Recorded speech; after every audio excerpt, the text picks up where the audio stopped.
This presentation is for Chapter 5 out of your textbook, Life in the Soil. Now, this chapter has a lot of cool stuff in it. I could spend so much nerdy time on this chapter. It links some of the chemistry you've learned, links to some of the stuff you'll learn in water quality with water pollution and nitrogen, but also it talks about the biodiversity that's in the soil and the different critters. And I just love cool facts for critters. So a big bulk of this chapter and what I'm covering is kind of more for your nerdy knowledge. I'm going to try to highlight the things that are very important for you to retain, and we'll see how it goes. Life in the soil. These are the objectives that are associated with the chapter, and I follow these. The main thing with the organisms would be to have a basic understanding of nematode roles, and there's fungus and bacteria and things like that. I'm not going to ask you about specifics for these special critters.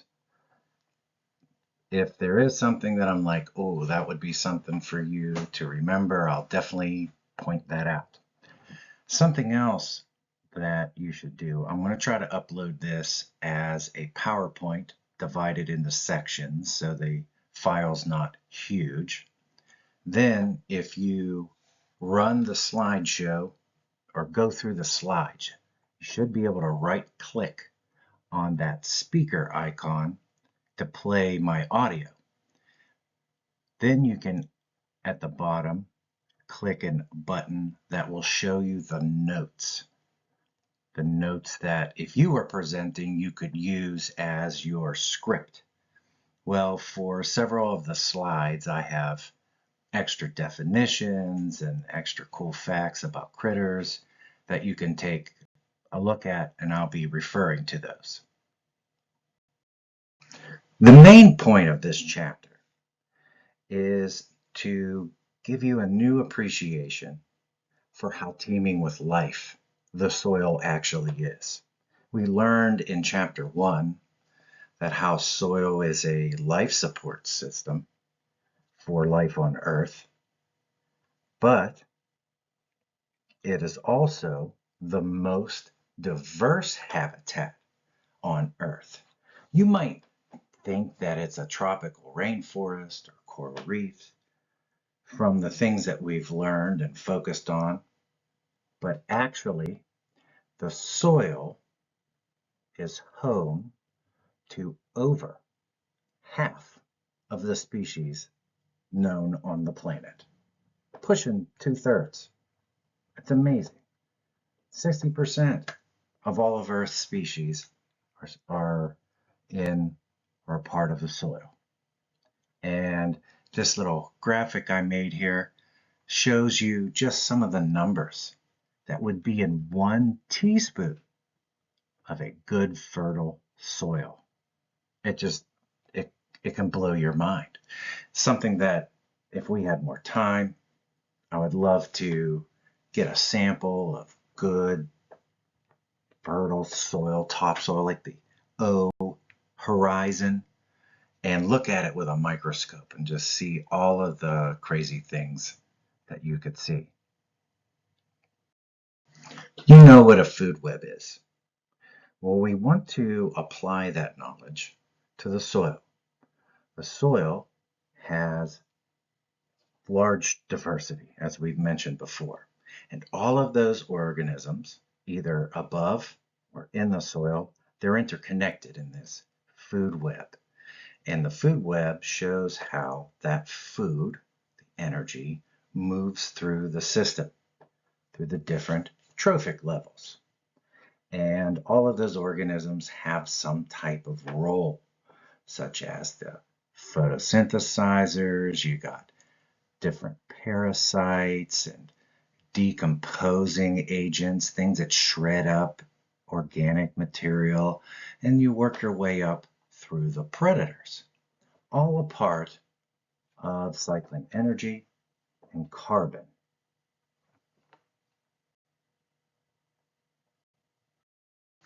So let's try to break down this food web, look at it as a food chain, and understand the different components. Remember that a food chain is part of a food web. A food web's just a mix of several food chains that actually interact. So previous knowledge, you know what primary producers are. That's your photosynthesizers, your plants, things that make their own food. Autotrophs is another word thrown in there. And you know what primary consumers are. Those would be your herbivores. Your secondary consumers are your predators. So we eat those herbivores, and you have different layers of those. But the other words you've heard of, but maybe we need to give a little bit more in-depth definition to them. And this will help when we talk about organic matter in chapter 6. This slide is another one that has a lot of extra information in the notes section. So you can take a look at that for some more official definitions. But I want to start off with talking about this word detritus. Detritus is dead organic material. Could be plant or animal, even their waste. And that ultimately serves as food for decomposers, things that are breaking down, eating organic material, dead bodies, right? And these things, the detritus is bits, the recognizable bits of things, just getting broken down into smaller pieces.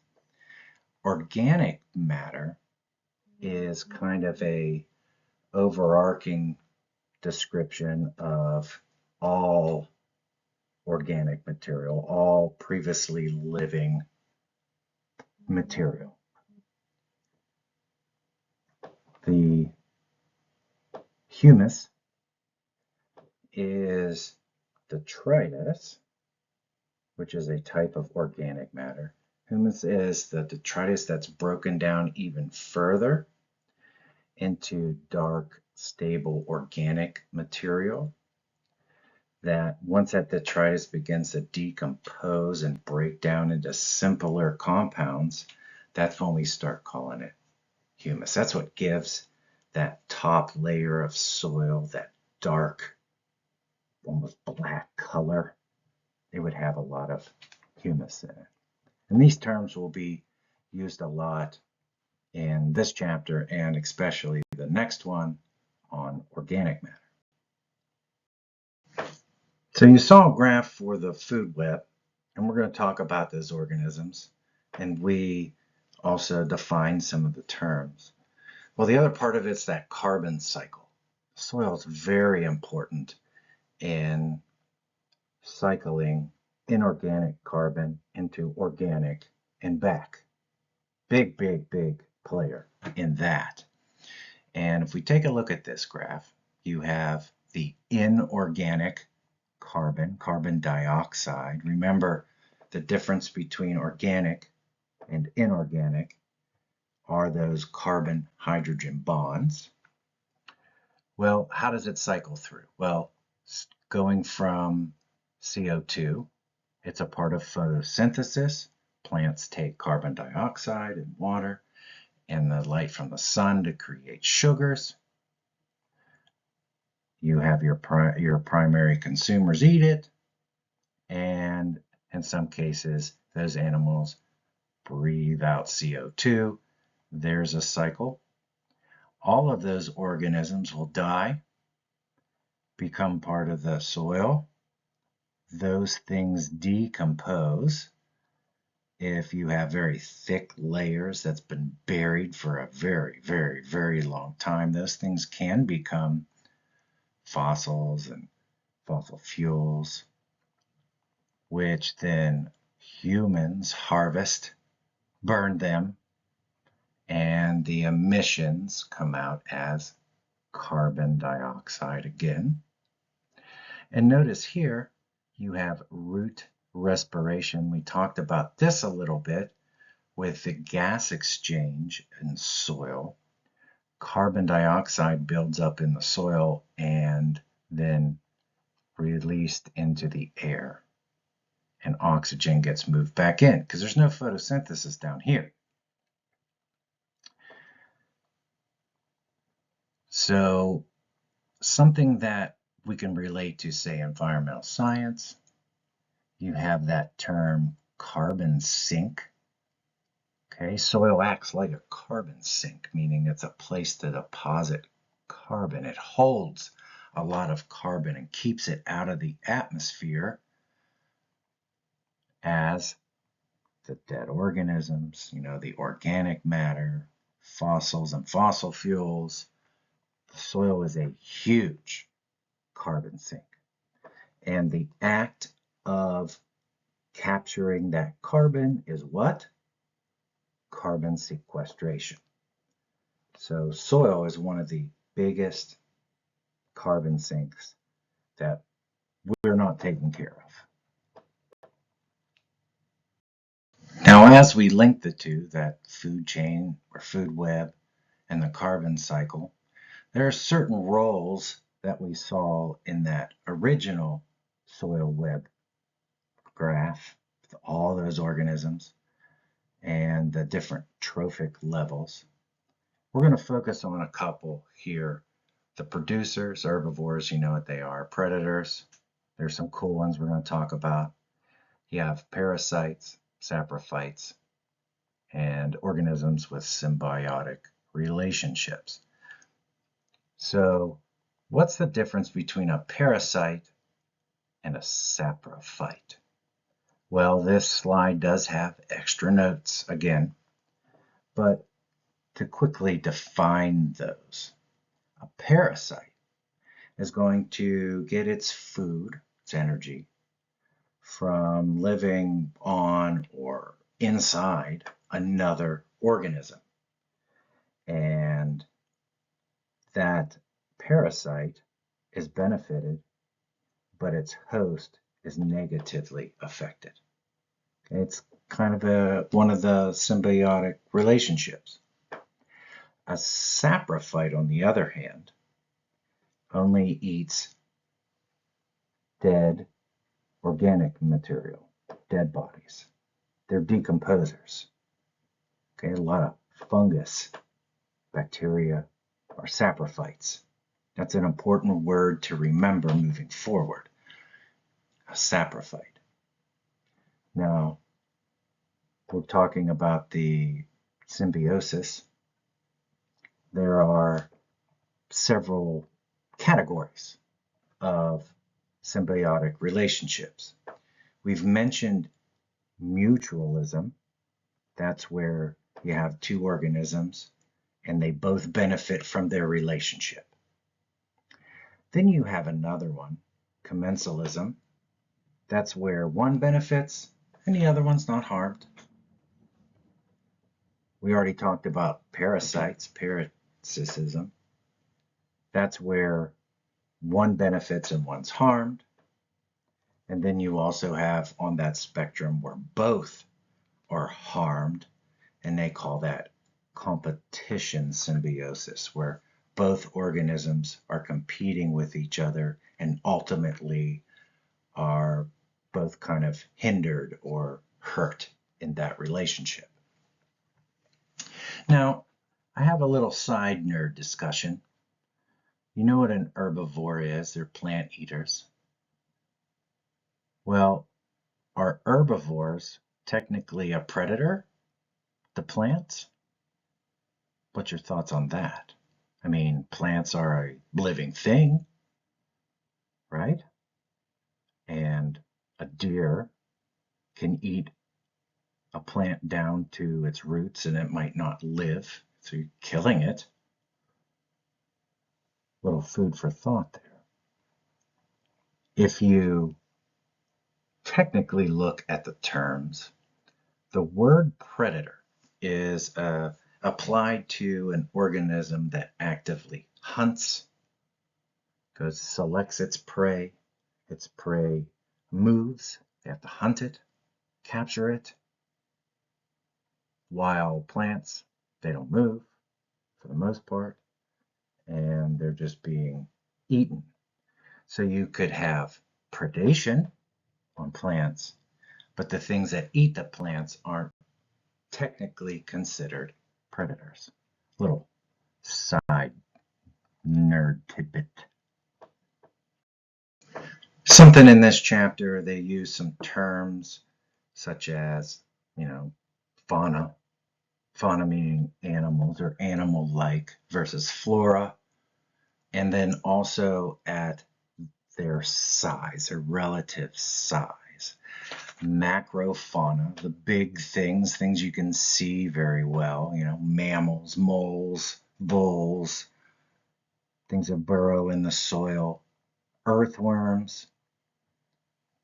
Macro, large fauna in relation to the soil. They have a function.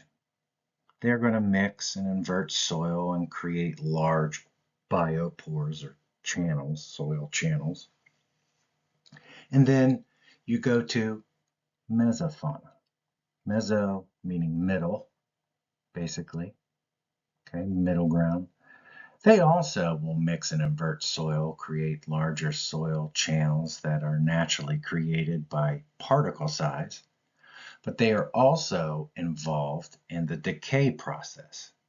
They're primarily the ones responsible for shredding that organic material into detritus and kickstarting that decay process so it becomes humus. Things like that. Nematodes, which are a type of round worms, they're different than earthworms. One, because most of the soil ones are smaller, but earthworms are actually segmented worms. Roundworms are not. And arthropods are bugs. Insects are all arthropods. Then we go down to the micro level. This is where the species numbers and abundance really inflates. You have your microflora, flora meaning plant-like, and you have the flora of West Virginia, that book you all love. Things like that would be bacteria, one-celled organisms without a nucleus. Very small. Prokaryotes is another term you probably learned in Bio 104. And then you have your fungus. You see it says mass of tangled hyphae. A hypha is a single strand, which is basically the body of the fungus. And when you get a whole bunch of those, you call that the mycelium. Okay, I'll show you a cool picture of some soil mycelium later. Actinomycetes. These are bacteria that look like and kind of act like fungus. And then you have your algae, which are plant-like organisms. They can photosynthesize, but they're single-celled and lack some of the organelles, the organs of the cell, if you will, that are in plants. And then you have your microfauna, animal-like tiny critters. That other kingdom out there, the protozoa, they're single-celled, animal-like organisms. And this ends part 1. In the next section, we're going to go through and look at some individual species and some cool facts about them that fit those categories.